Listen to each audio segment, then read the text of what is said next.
매일 성경순과 함께하는 말씀 묵상, 출애굽기 22장 1절부터 15절 말씀을 함께 묵상합니다.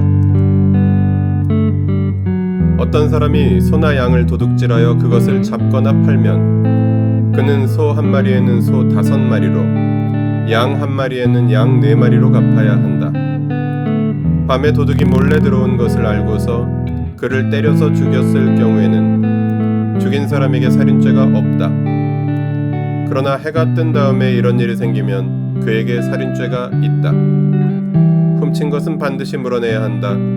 그가 가진 것이 아무것도 없으면 자기 몸을 그 종으로 팔아서라도 훔친 것은 물어내야 한다. 그가 도둑질한 짐승이 소든지 나귀든지 양이든지 아직 산채로 그의 손에 있으면 그는 그것을 2갑절로 물어주어야 한다. 어떤 사람이 밭이나 포도원에서 집짐승을 풀어놓아서 풀을 뜯게 하다가 이 집짐승이 남의 밭의 농작물을 모두 뜯어먹었으면 그는 자기 밭의 가장 좋은 소출과 자기 포도원의 가장 좋은 소출로 그것을 물어주어야 한다. 불이 나서 가시덤불로 옮겨 붙어서 남의 낫갈이나 거두지 않은 곡식이나 밭을 태웠으면 불을 놓은 사람은 그것을 반드시 물어주어야 한다.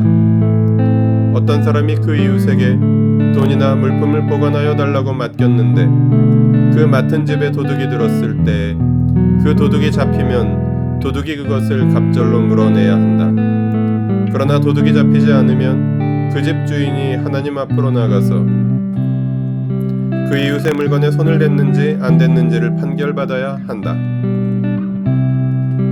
소든지 나귀든지 양이든지 의복이든지 그 밖에 어떤 분실물이든지 그것을 서로 자기 것이라고 주장하는 사건이 생기면 양쪽 다 하나님 앞으로 나아가야 하며 하나님께 유죄 판결을 받은 사람은 그 상대방에게 갑절로 물어주어야 한다. 어떤 사람이 그 이웃에게 나귀든지 소든지 양이든지 그 밖에 어떤 집짐승이든지 무엇이든지 지켜달라고 맡겼는데 그것이 죽거나 다치거나 아무도 모르게 없어졌으면 그것을 맡은 사람이 이웃의 짐승을 가로채지 않았음을 주 앞에서 맹세함으로써 둘의 옳고 그름을 가려야 한다. 이 경우에 그 임자가 맹세를 받아들이면 그는 물어내지 않아도 된다. 그러나 도둑 맞은 것이 확실하면 그는 그 임자에게 도둑 맞은 것을 물어주어야 한다. 그것이 맹수에게 찢겨서 죽었으면 그 증거물을 가져다 주어야 하는데 이 경우에 그는 그 찢겨서 죽은 것을 물어주지 않아도 된다.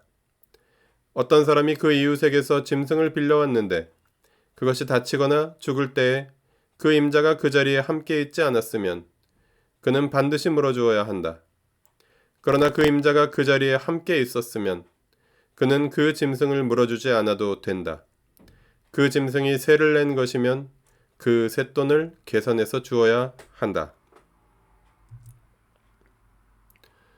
1절부터 4절은 도둑질에 대한 처벌 규정입니다. 도둑질한 물건은 정해진 규정에 따라 몇 배로 변상해야 합니다. 밤에 몰래 들어온 도둑을 죽일 경우에는 죄가 없습니다. 도둑질하는 사람은 훔친 것을 반드시 물어주고 아직 처분하기 전이면 2배로 변상해야 합니다. 5절부터 6절은 과실로 일으킨 피해에 대한 규정입니다. 자기 집 동물이 남에게 피해를 끼치거나 화재가 이웃에게까지 피해를 주었을 경우 반드시 변상해야 합니다. 7절부터 13절은 맡아준 재산에 대한 책임입니다. 이웃의 재산을 부탁을 받고 맡았을 경우 관리자로서 책임을 져야 합니다. 이와 관련해서 맡긴 이와 맡은 이 사이에 분쟁이 일어날 경우 하나님 앞에서 시비를 가려야 합니다. 그러나 맹수에 찢겨 죽은 것이 증명될 경우 맡은 이는 변상하지 않아도 됩니다. 14절부터 15절은 빌려온 재산에 대한 책임입니다. 빌려온 재산의 경우 주인이 함께 있는 경우에 일어난 사고에 대하여는 빌려온 사람에게 책임이 없으나 주인이 없는 상황에서 일어난 사고에는 빌려온 사람이 주인 대신 책임을 져야 합니다.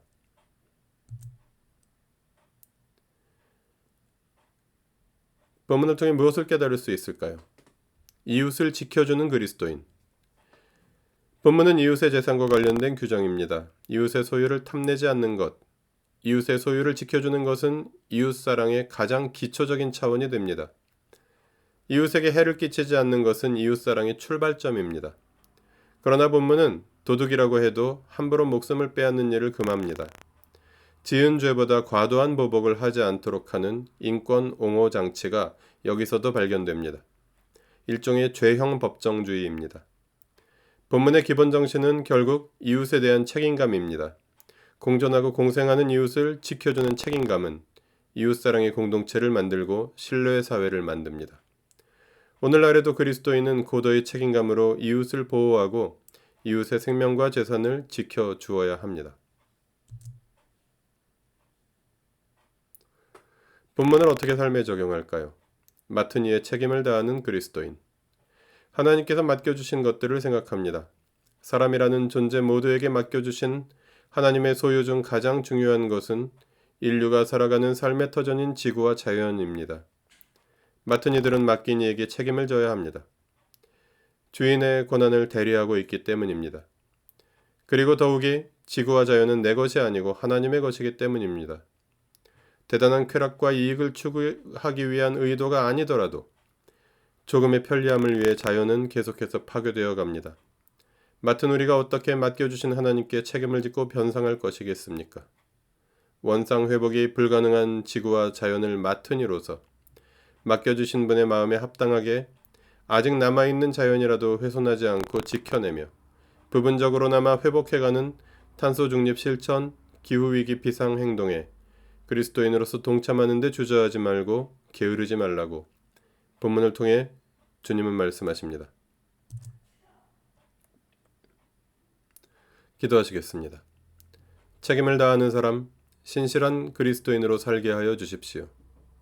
이웃의 생명과 재산을 지키며 하나님께 맡겨주신 소중한 것들을 하나님을 사랑하는 마음으로 아끼고 사랑하며 허락하신 것 이상을 탐내지 않으며 허락하신 만큼만 소중히 간직하고 기쁘게 사용하며 감사하고 자족하는 삶을 살게 하여 주십시오. 우리 주 예수 그리스도의 이름으로 기도합니다. 아멘. 매일 성경 순과 함께하는 말씀 묵상, 오늘의 묵상을 마칩니다. 말씀이 함께하는 하루 보내십시오. 고맙습니다.